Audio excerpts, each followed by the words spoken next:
Hello Nigerians and welcome to another edition of Politics is Life. My name is Yetunde Makinde. Today I'm back on the political aisle and henceforth what I'll do is alternate between politics and philosophy. That way I can have a good balance between the two subjects. Today's content is titled Difference Between an Oligarch and a Politician. What I'll be doing is highlighting the differences between hucksters on the one hand, that is, oligarchs, demagogues, strongmen, kleptocrats, populists, opportunists, and the rest of the charlatans who currently dominate Nigeria's political space, and a true politician on the other hand. It's become imperative for me to treat this topic because since I've published my first book titled Who Can or Will Save Nigeria? Entire Brigade of Technocrats, I found myself engaging more and more in political discourse with Nigerians from all walks of life. And every time that I have these conversations, a particular trend sticks out. The thought patterns. It's a trend in the thought patterns, the thinking, the argument brought forth. Now, it doesn't matter who I'm having this conversation with, whether they're educated, not educated, literate, not literate, whether they're middle class or working class. The thought process is just a constant. It's always there, and it's the summation of all of these palpable observations that has caused me to reach the conclusion that the average Nigerian is not politically savvy, meaning lots of Nigerians don't understand what politicking is or who a politician is.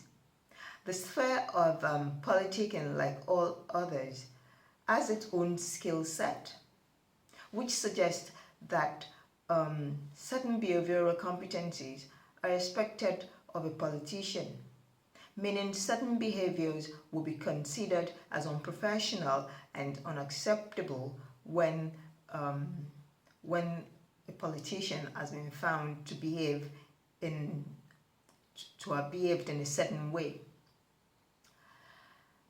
Part of what has caused me to reach this conclusion also is the fact that the average Nigerian seems not to understand the role of the public sector in the development of a society. The average Nigerian seems to not be aware that there exists a social contract between government and its citizens.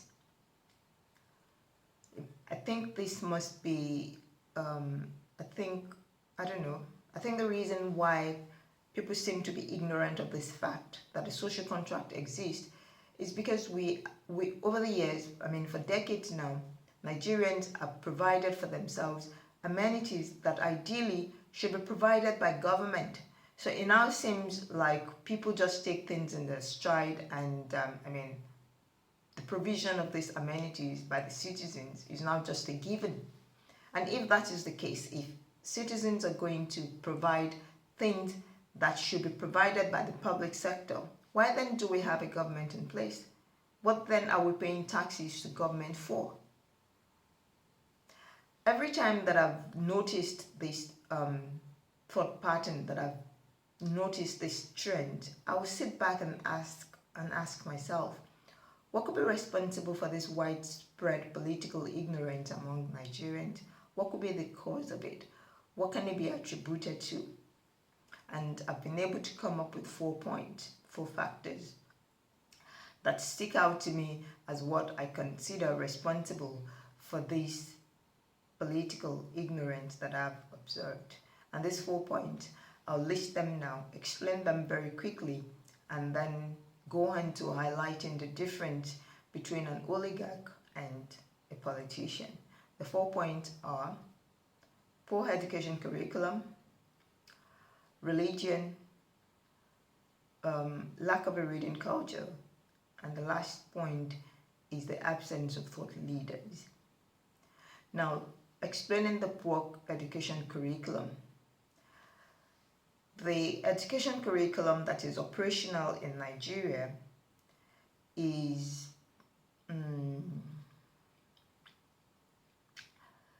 does not facilitate critical thinking. Let me just put it that way. The education curriculum operational in Nigeria does not facilitate critical thinking, and this is by design.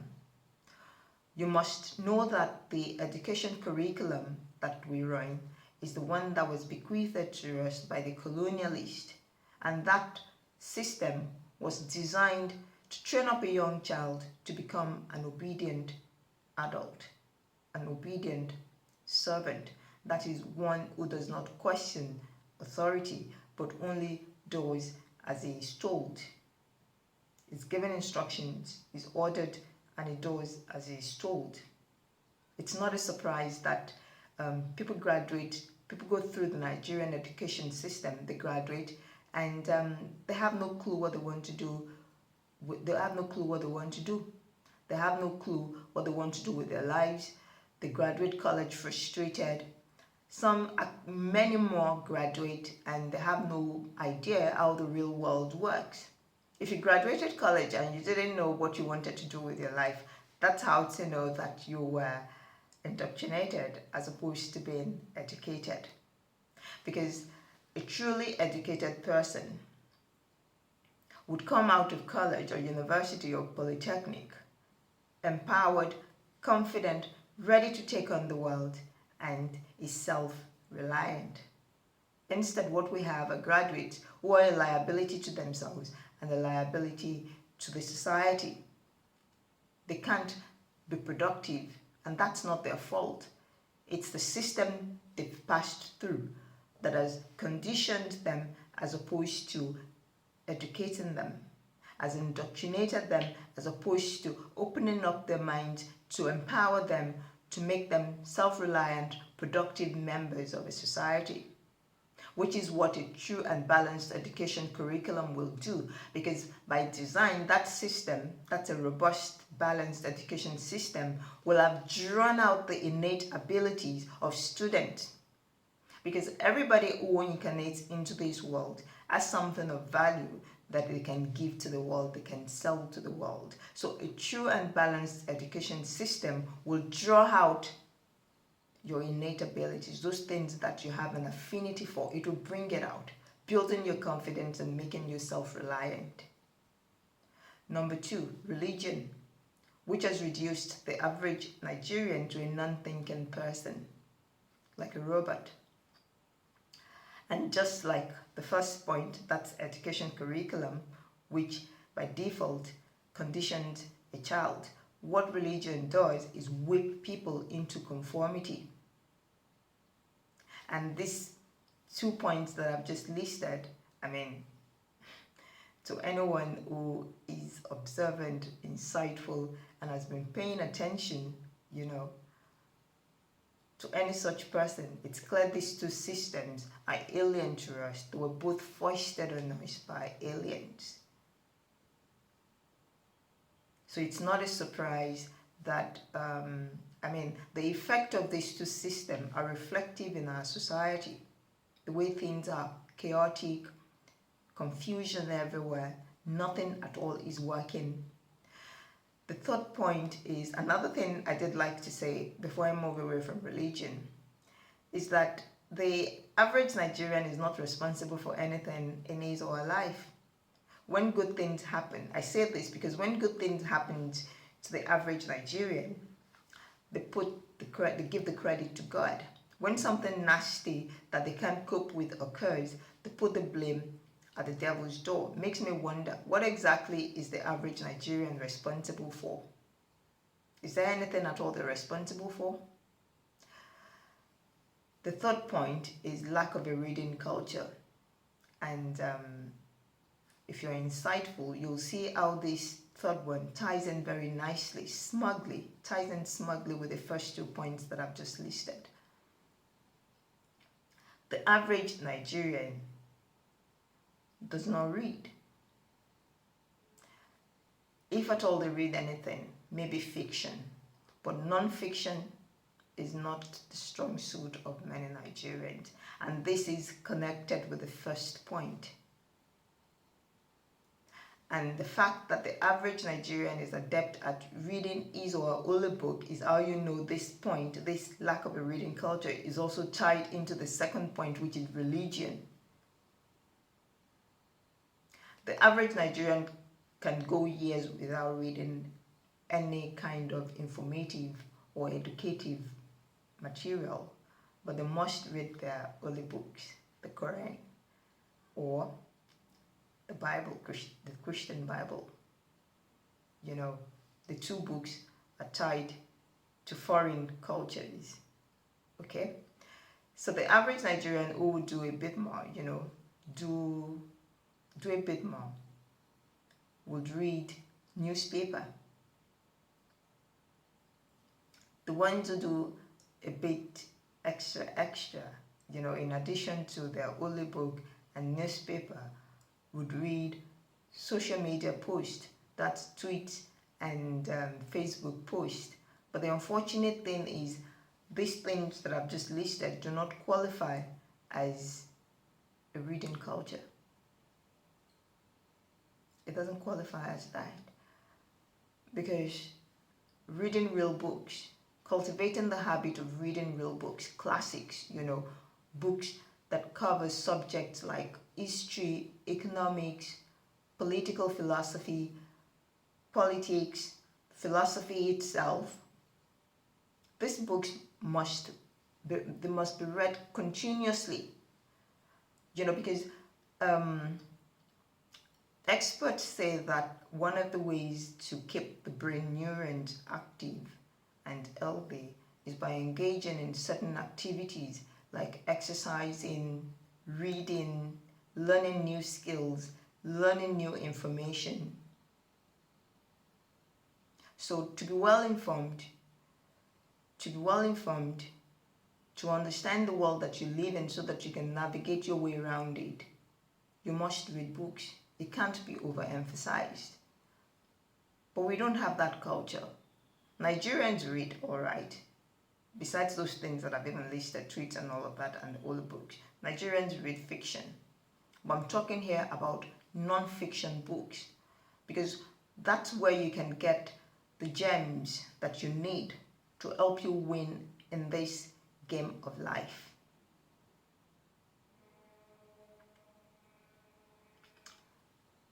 One of the reasons why Africa is a backward continent, this is not even beyond Nigerians, why Africa is a backward continent, is because large swathes of Africans are ignorant. Africans don't realize that a game has been going on in this world now for thousands and thousands and thousands of years, and they've been left out of that game. You would only decipher this, that this game has been going on now for thousands of years. In history books, when you read historical accounts of things that have happened in the past, and because Africans are no longer connected with their identity, their real, organic, true identity, their heritage, many of us are not aware that we're being gamed. So one thing that can help us do this, you know, to reposition ourselves, is to begin to read historical accounts, either from books or from reliable documentaries. But books, you can't but read classics. You must.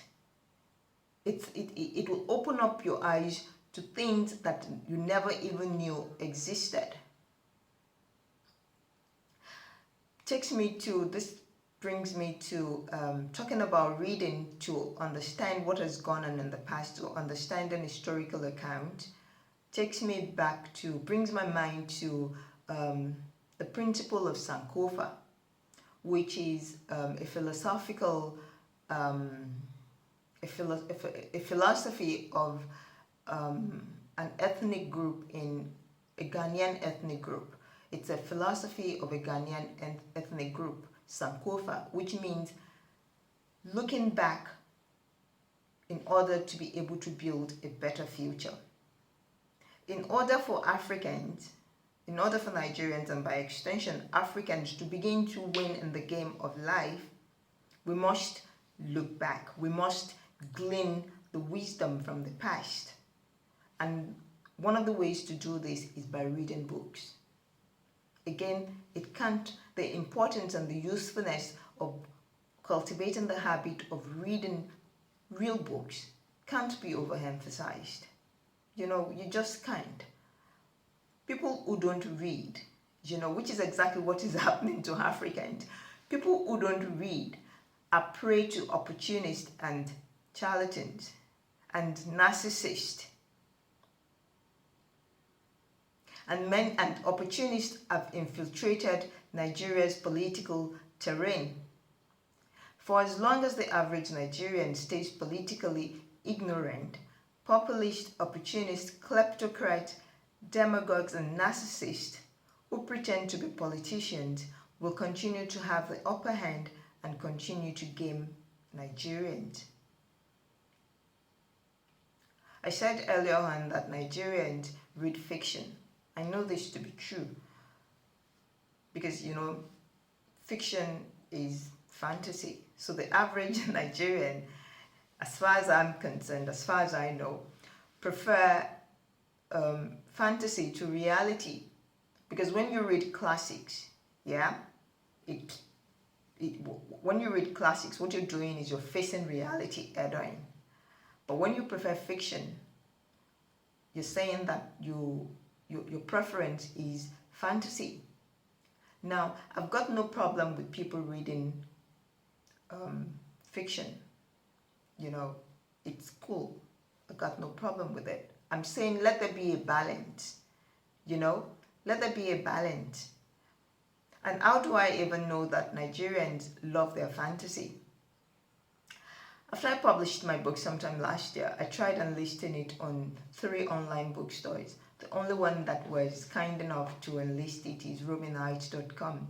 So if you're thinking of getting a physical copy, that's a print copy of my book, you can get that from robinheights.ng.com.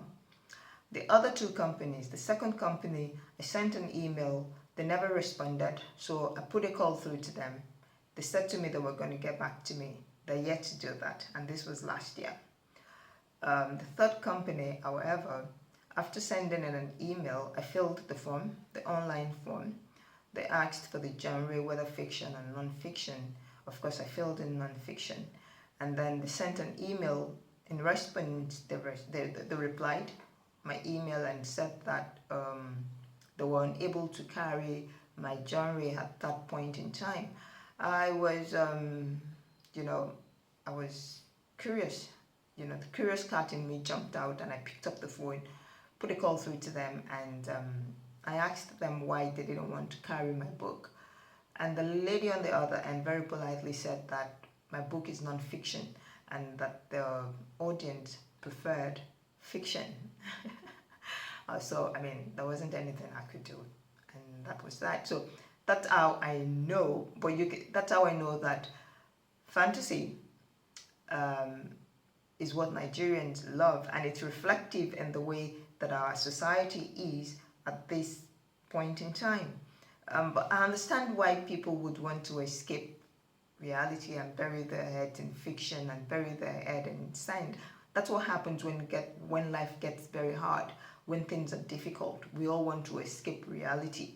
But you can't stay in fantasy land forever. You've got to step out of fantasy land and face reality and deal with the situation in hand. These are perilous times. We can't continue to, we need to pull our heads out of sand. So again, cultivating the habit of reading books, the importance of it cannot be overemphasized. And when you read books, I must say this, when you read books, because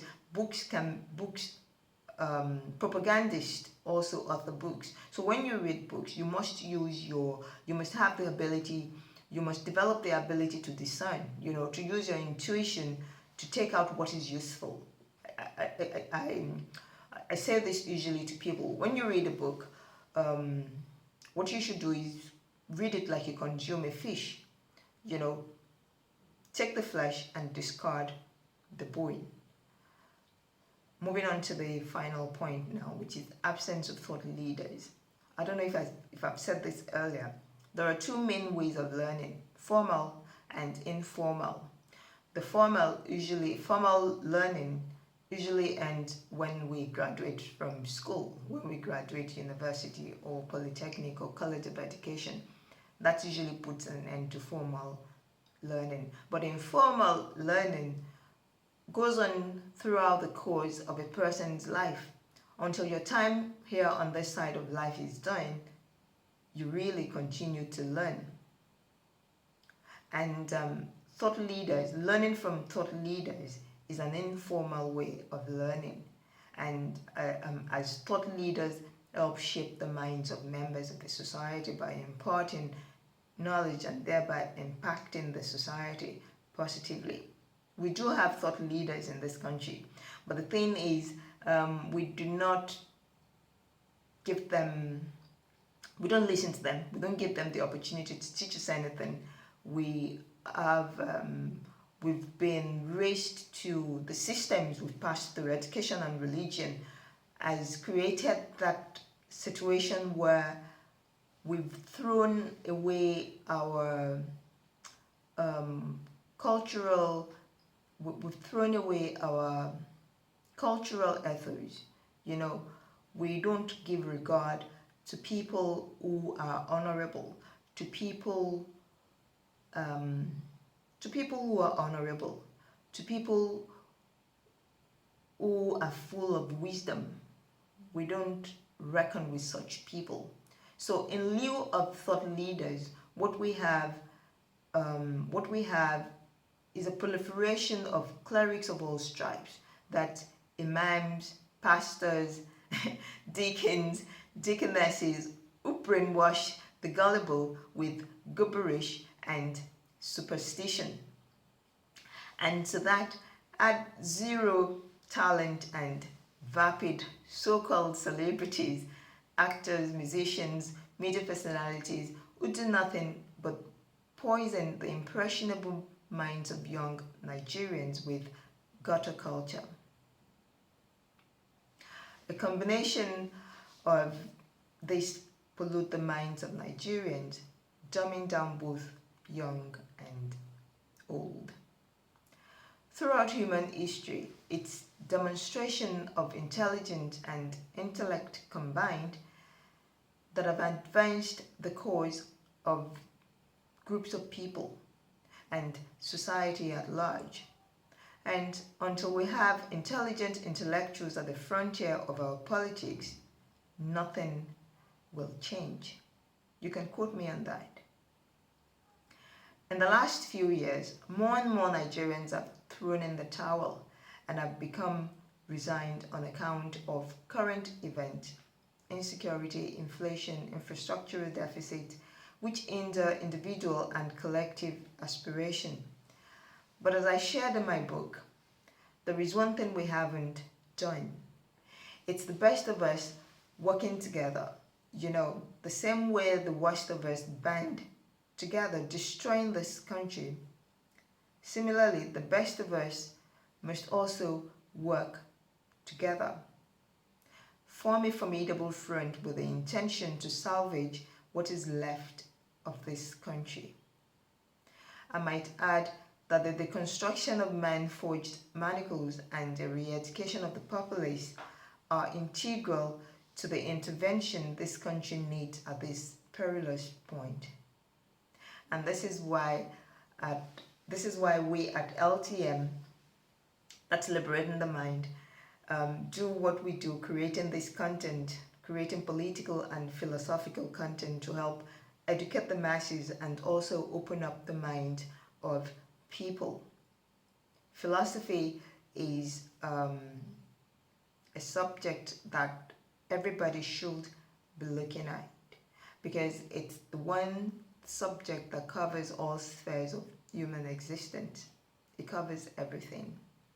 And looking at philosophy critically will undoubtedly empower the average person.